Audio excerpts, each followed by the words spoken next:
If you stay up late at night and wonder why you feel so scattered the next day, the issue may not be just sleep deprivation. For many people, going to bed late feels normal. We think, I'll sleep a little late again today, and somehow I'll recover tomorrow. But the next day, poor concentration, blurred memory, and a low mood are not always just about being tired. Sometimes the real issue is that staying up late disrupts the brain's timing. When we say going to bed late, we do not simply mean that the clock says a late hour.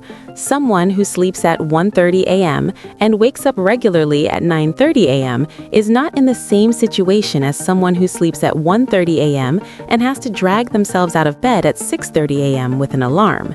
In the first case, the sleep schedule is late but more consistent. In the second case, sleep duration is shorter, and there is also a conflict between the brain's internal clock and the timing of social life. There are two main systems that affect the brain's sleep pattern. The first is sleep pressure. In other words, the longer you stay awake, the more your brain's need for sleep increases. The second is the circadian rhythm, the body's 24-hour biological timing system. This rhythm is constantly adjusted by light, darkness, routines, and certain behavioral patterns. It helps the body prepare for sleep in the evening and supports a rise in alertness toward the morning. The problem starts here.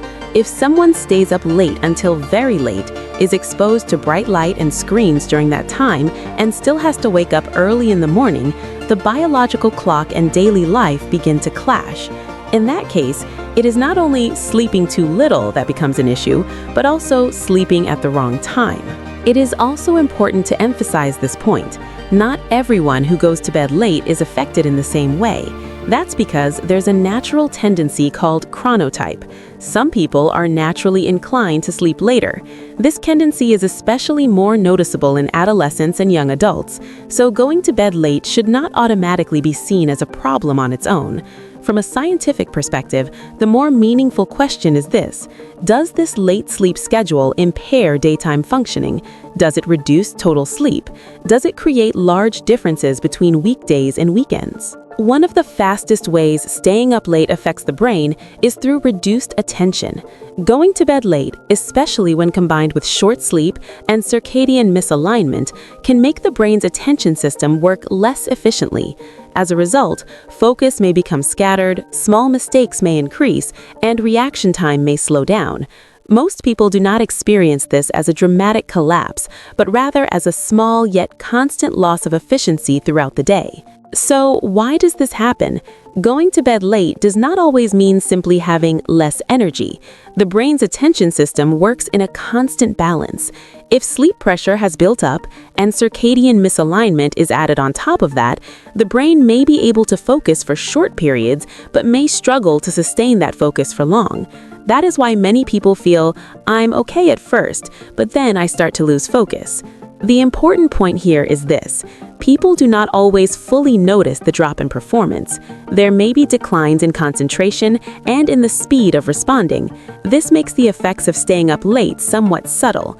Rather than causing one major crash, it can lead to small but steady productivity losses throughout the day. This may be especially visible in students and young adults.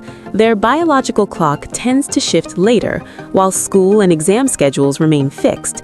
As a result, they accumulate sleep debt during the week and try to make up for it on the weekend. In a routine like this, difficulty focusing may be mistaken for lack of motivation, when the real issue may actually be timing. Sleep is not a period when the brain simply shuts down. On the contrary, it is an important process for organizing what has been learned throughout the day. For this reason, if going to bed late becomes a regular pattern, the effects may go beyond just feeling tired. If the brain does not get enough sleep at the right time after learning, its ability to organize, filter, and consolidate information becomes strained. The next day, it may become harder to recall what was learned, keep it in mind, and think in an organized way. This can especially affect what we call working memory. Working memory is the ability to hold information in mind for a short time and actively use it. For example, we need it when doing mental calculations, following the main idea of a text, or carrying out several steps of a task in sequence. When we go to bed late and do not get enough sleep, this mental workspace can become a bit messy. The information is not completely lost, but it becomes harder to keep it organized all at once. When a late sleep pattern becomes chronic, it may become harder to manage functions such as planning, sustaining attention, controlling impulses, setting priorities, and switching from one task to another when needed. A person may look like they're doing things, but their mental organization weakens. That is why some people say during periods of late sleep, "I'm not usually this scattered." Here, it is important to distinguish between a single night of disruption and long-term irregularity. Staying up late for one night usually affects attention and reaction more clearly the next day, but continuing this pattern for weeks may create a broader negative effect on memory, planning, and self-control. Another important point is decision-making. Staying up late appears to be associated with changes in decision quality, including more impulsive choices, a greater tendency to prefer short-term rewards, and small shifts in risk evaluation. So sometimes the issue is not only failing to process information, but also a change in what the brain sees as important and urgent. Still, this area is not as clear-cut as attention because the results can vary depending on age, stress level, personality traits, and the way the studies are measured. One of the most noticeable effects of staying up late is its impact on mood. A person goes to bed late but still has to wake up early in the morning. Chronic sleep debt, circadian delay, and unresolved mental fatigue begin to build up. This can become more strongly associated with irritability, emotional sensitivity, reduced motivation, and in some people, even depressive symptoms. After insufficient or poorly timed sleep, a person may become irritable more quickly, feel more hurt more easily, or recover more slowly from stressful events. Even a small problem that would normally be tolerable may feel much bigger. That's because sleep is important not only for processing information, but also for emotional regulation. So why does not everyone respond the same way? Because bedtime alone does not determine the picture. Total sleep duration, evening light exposure, daytime stress, caffeine intake, physical activity level, chronotype, and a person's current psychological state all play a role. Going to bed late, especially when it becomes chronic and starts to conflict with social life, can be a risk marker for mood problems, but it should not be interpreted as a direct cause on its own. When someone goes to bed early and wakes up early on weekdays, but goes to bed very late and wakes up very late on weekends, it can be like experiencing a small time zone shift every week. The body begins to adapt to one routine, then gets disrupted again. This can affect sleep quality, daytime energy, and emotional balance. That is why some people experience Monday mornings almost like a mini jet lag. The thought, "I feel better at night, so this cannot be harmful for me," may not always be true. You may naturally feel more creative or more relaxed at night. That can be real. But if your attention, energy, mood, or performance drops the next day, that's where the brain is paying the price. In other words, the feeling of productivity at night should be evaluated together with the drop in performance the next day. When exposure to bright light and screens increases late at night, melatonin release can be suppressed. As a result, the biological clock may shift even later. Falling asleep becomes harder, and waking up on time the next day may also become more difficult.